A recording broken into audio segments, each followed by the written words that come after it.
Tuan Tanah adalah dewa. Bab 553. Menghadapi lebih dari 20 senjata yang diarahkan padanya, Qin Ming tetap tidak takut dan tenang. Dia telah mengalami hujan peluru yang lebih berbahaya dari ini sebelumnya. Biarkan semua orang meletakkan senjata mereka. Kalau tidak, sebelum mereka menembak, mereka harus mempertimbangkan berapa banyak nyawa yang tersisa untuk kubunuh. Qin Ming mengarahkan senjatanya ke pelipis Chris dan berkata dengan dingin. Letakkan. Letakkan senjata kalian, letakkan semua senjata kalian. Chris tidak berani bercanda dengan hidupnya sendiri, dan berteriak keras karena panik. Para penjaga di sekitar saling memandang dengan bingung. Begitu banyak orang mengelilingi Qin Ming sendirian, tetapi merekalah yang meletakkan senjata dan berkompromi. Itu benar-benar membuat frustrasi. Namun, demi keselamatan Chris, mereka harus membuang pistol itu ke tanah. Guk-guk, guk-guk. Hanya beberapa anjing pemburu sekuat anak sapi yang dipimpin oleh para penjaga yang terus meraung dan menyalak, dan melompat maju. Jika para penjaga tidak memegang mereka dengan erat, mereka akan menerkam mereka. Pada saat ini, Howard dan anjing pemburu itu juga telah menentukan pemenangnya.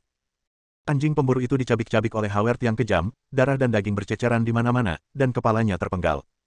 Namun Howard tidak mendapatkan keuntungan apapun. Ia digigit di sekujur tubuhnya dan berlumuran darah, sebagian darahnya dan sebagian lagi darah anjing pemburu. Kejadian itu tampak sangat tragis. Berdasarkan kondisi fisiknya, lukanya seharusnya cepat sembuh, tetapi lukanya sama sekali tidak menunjukkan tanda-tanda sembuh. Howard tidak menunjukkan ekspresi kesakitan sedikit pun. Wajahnya penuh dengan senyum muram, matanya merah seolah berdarah, dan dia tampak menakutkan. Dia meraung dan tiba-tiba berlari ke arah para penjaga. Katakan pada mereka untuk tidak mengambil pistol itu, atau aku akan menembak kepalamu.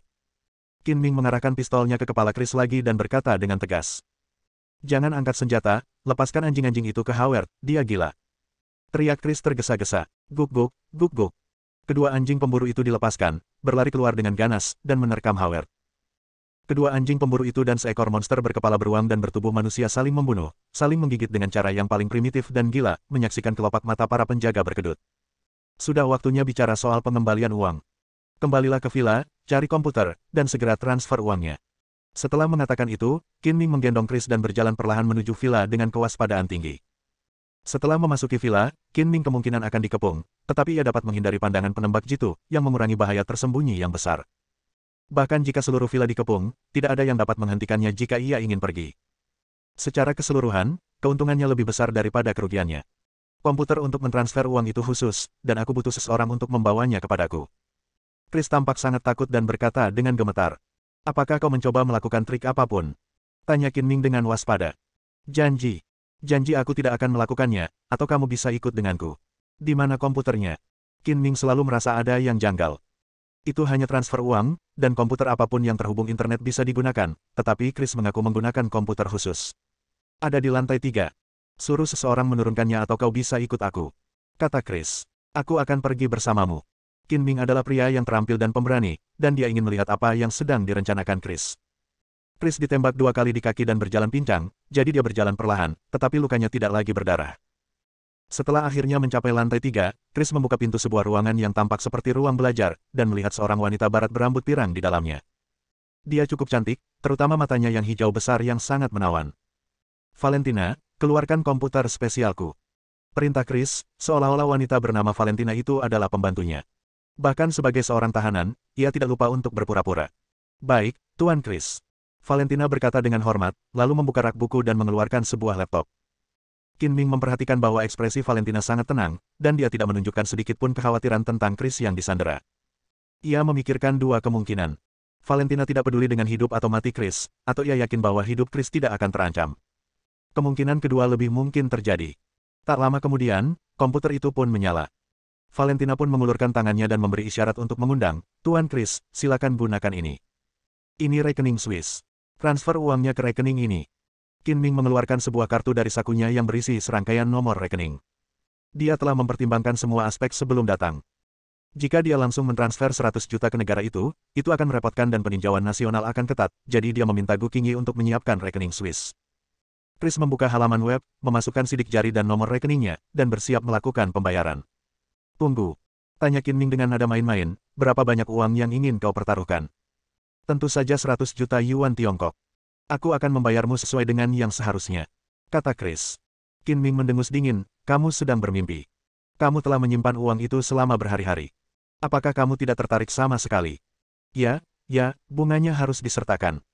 Berdasarkan nilai tukar saat ini, termasuk bunganya, saya akan memberi Anda 16 juta dolar AS. Kamu memang seorang pengusaha yang pelit. Qin Ming berkata dengan nada meremehkan, jangan bicara omong kosong, bunga, kompensasi kerugian, Del. Semuanya sudah termasuk, totalnya 20 juta dolar AS. Berdasarkan nilai tukar saat ini, 20 juta dolar AS setara dengan sekitar 136 juta yuan Tiongkok.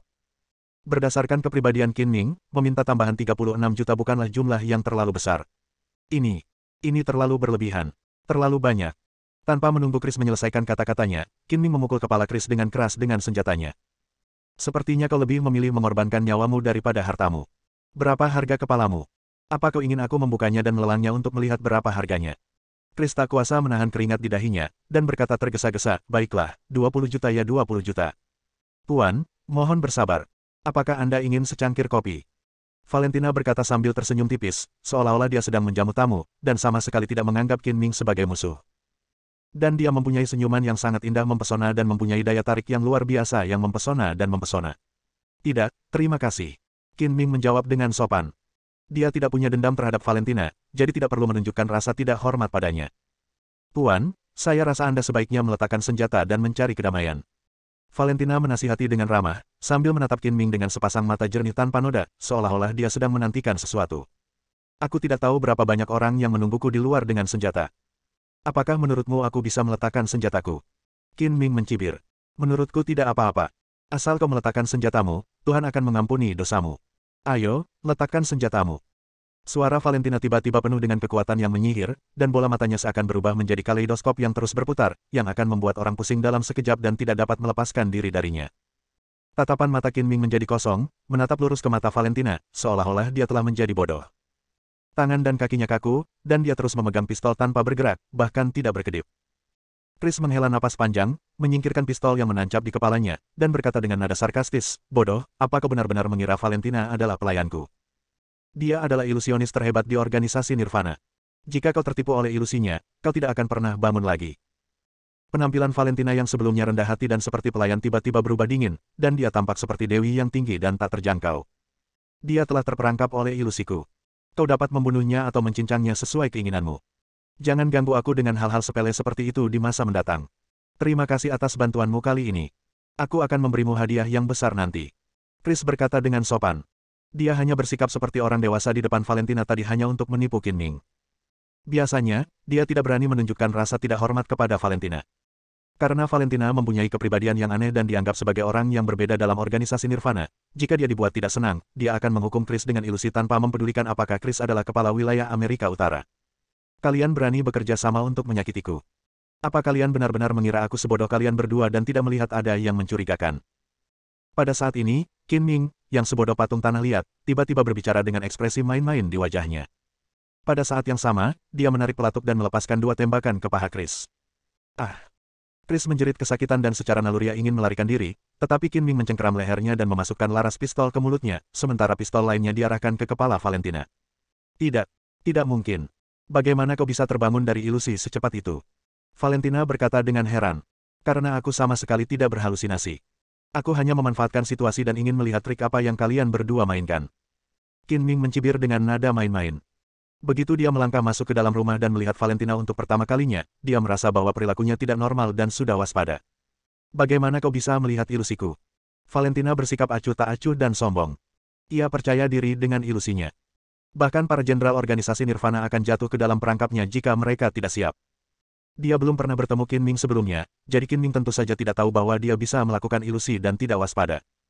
Namun, dia tidak tertipu oleh ilusinya, yang memberikan pukulan telak bagi harga dirinya yang sombong. Dia tampak terkejut dan tidak percaya. Jimat yang digunakan rubah untuk merayu pria tidak mempan padaku, apalagi ilusi biasamu. Jangan terlalu sok suci, kata Qin Ming dengan nada menghina. Melihat pihak lain membenci ilusi yang sangat dibanggakannya, Valentina sangat kesal. Dia begitu marah sehingga dia tidak peduli apakah Qin Ming akan menembaknya atau tidak. Matanya terbuka lebar dan dia menatap Qin Ming. Bola matanya tiba-tiba mulai berputar cepat seperti kaleidoskop, mencoba membuat ilusi lagi untuk membingungkan Qin Ming. Ilusi, kaleidoskop. Bisik Valentina dan memutar tubuhnya seolah-olah sedang melakukan tarian dukun. Gerakannya tidak cepat, tetapi bayangannya menyilaukan dan luar biasa. Pada saat yang sama, mata tampak berubah menjadi kaleidoskop, berputar semakin cepat, membuat orang pusing dan tidak dapat menahan diri untuk tidak tenggelam ke dalamnya, tidak dapat melepaskan diri. Valentina tidak yakin bahwa Qin Ming tidak akan tertipu oleh sihirnya. Keinginannya untuk menang mengalahkannya dan dia menggunakan sihirnya dengan sekuat tenaga tanpa mempedulikan konsekuensinya. Akibatnya, hanya dalam waktu belasan detik, darah mengalir dari matanya. Dapat dikatakan bahwa dia melukai musuhnya 1000 kali tetapi juga melukai dirinya sendiri 800 kali. Bab 554. Melihat Valentina menggelengkan kepalanya seperti seorang dukun, Qin Ming tampak meremehkan dan berkata dengan tidak sabar, "Jangan gila, akan lebih baik jika kamu menanggalkan pakaianmu dan menarikan tarian Duan Yan, yang akan lebih menarik perhatianku." Valentina menutup telinga terhadap ejekan Qin Ming. Dia memutar tubuhnya semakin cepat, bayangannya berkelebat, dan 2 garis darah mengalir dari sudut matanya, terlihat sangat aneh. "Kau sudah gila. Biarkan aku menyelamatkanmu karena kebaikan." Qin Ming tidak tahan melihatnya lebih lama lagi, jadi dia menarik pelatuknya. Dengan suara keras, peluru mengenai bahu Valentina, dan darah menyembur keluar. Ah! Valentina menjerit kesakitan dan diserang balik. Ia membuka mulutnya dan memuntahkan seteguk darah. Seluruh tubuhnya tampak terkuras habis. Ia jatuh ke tanah dengan semangat yang lesu.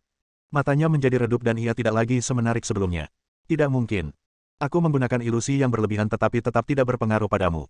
Ini tidak mungkin." Valentina bahkan tidak repot-repot menyeka darah dari sudut mulut dan matanya, dan meraung hampir gila. "Kau terlalu sombong. Ada pepatah Cina kuno, selalu ada orang yang lebih baik darimu. Jaga dirimu baik-baik." Qin Ming menggelengkan kepalanya tanpa daya. Tiba-tiba ia merasa sedikit kasihan pada wanita yang terobsesi dengan ilusinya ini. Valentina terpukul balik dan menjadi depresi. Dia tidak bisa lagi menjadi ancaman bagi Qin Ming. Qin Ming tidak lagi memperhatikannya. Dia berbalik dan berkata kepada Chris dengan dingin, "Transfer uangnya segera. Jika kamu berani bermain trik lagi, aku akan segera membunuhmu." Chris mengangguk berulang kali, tetapi dengan laras senjata di mulutnya, dia tidak berani bergerak terlalu banyak. Qin Ming mengeluarkan laras senapan dan mengarahkannya ke belakang kepala Chris.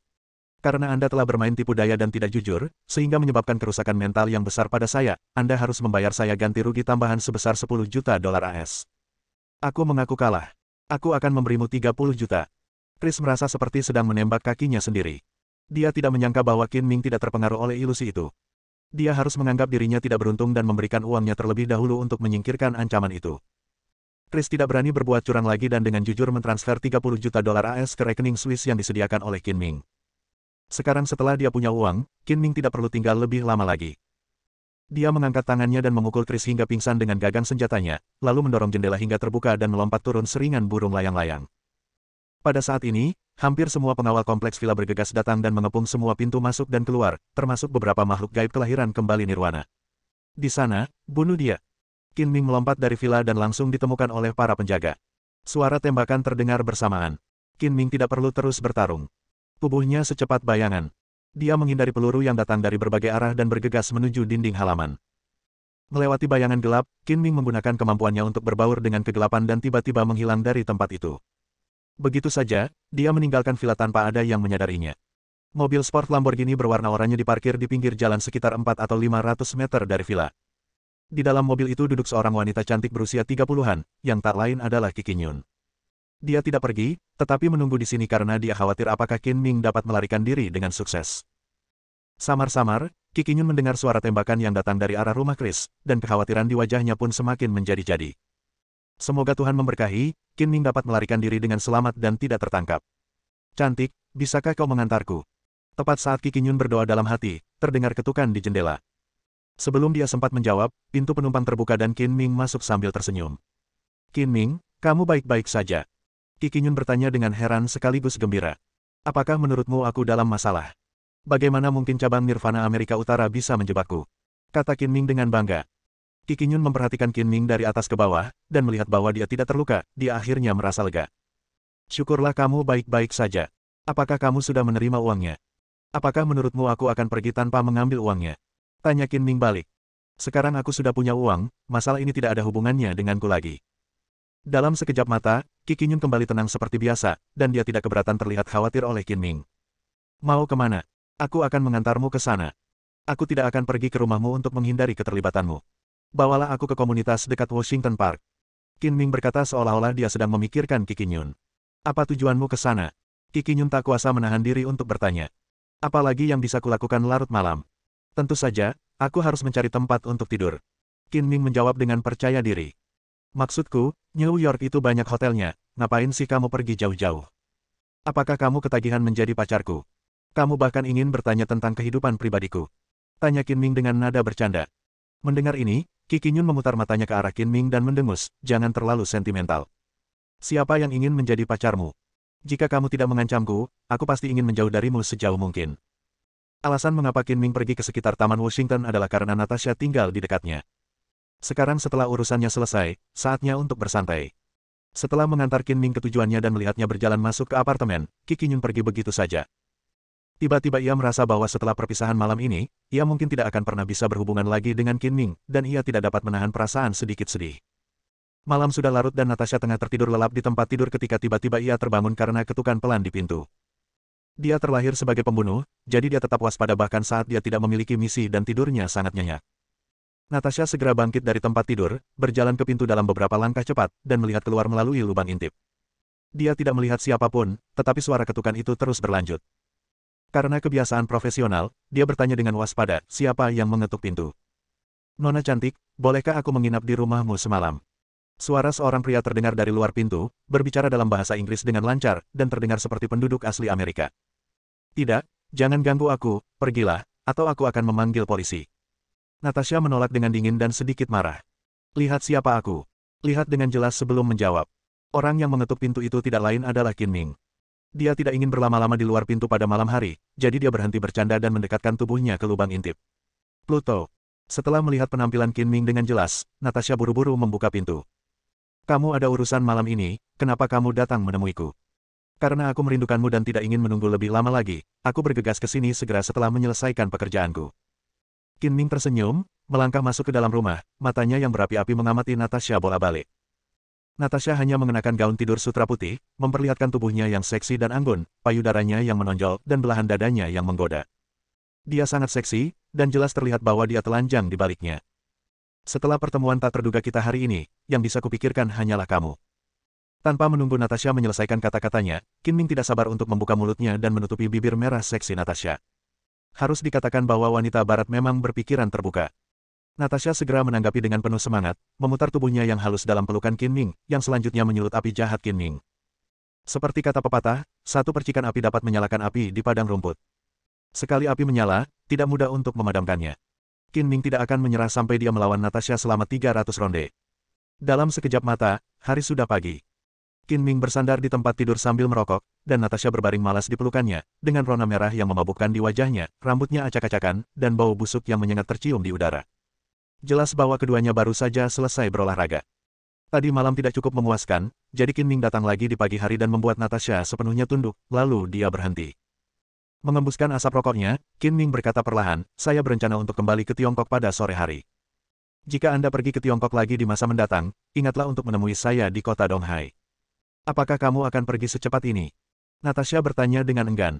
Tidak tega meninggalkanku. Qin Ming mengangkat dagu Natasha dan berkata sambil tersenyum, apakah kamu benar-benar terpesona olehku dan tidak ingin berpisah dariku? Natasha mengangguk dan berkata tanpa menyembunyikan perasaannya, kamu adalah pria terkuat yang pernah kutemui. Sejak percobaan pembunuhan terhadapmu gagal, aku tidak bisa tidak jatuh cinta padamu.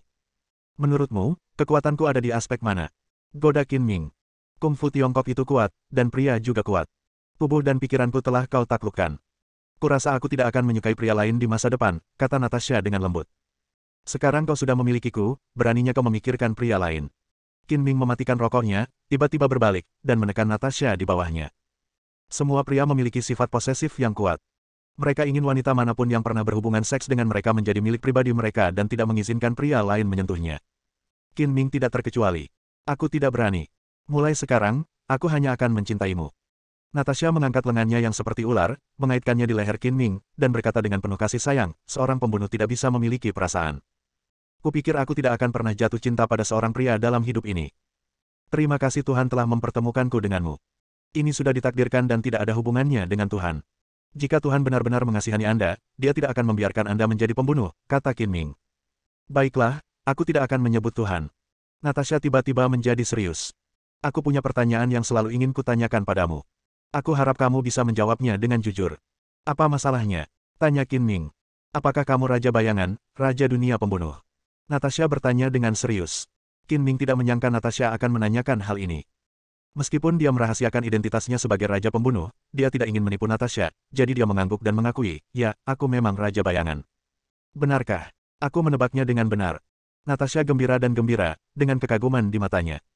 Menjadi raja di dunia pembunuh bayaran adalah kehormatan tertinggi bagi semua pembunuh bayaran dan menjadi idola di hati semua pembunuh bayaran. Aku tidak menyangka akan jatuh cinta pada raja pembunuh bayaran. Sungguh menakjubkan. Fakta bahwa aku adalah raja bayangan harus dirahasiakan. Aku harap kau tidak memberitahu siapapun. Qin Ming memperingatkan. Jika berita itu menyebar, Qin Ming tidak akan pernah memiliki hari yang damai. Saya tidak tahu berapa banyak pembunuh yang bermimpi mengalahkan raja pembunuh saat ini dan menjadi raja baru.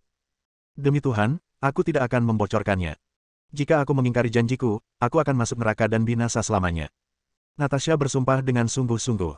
Bersambung.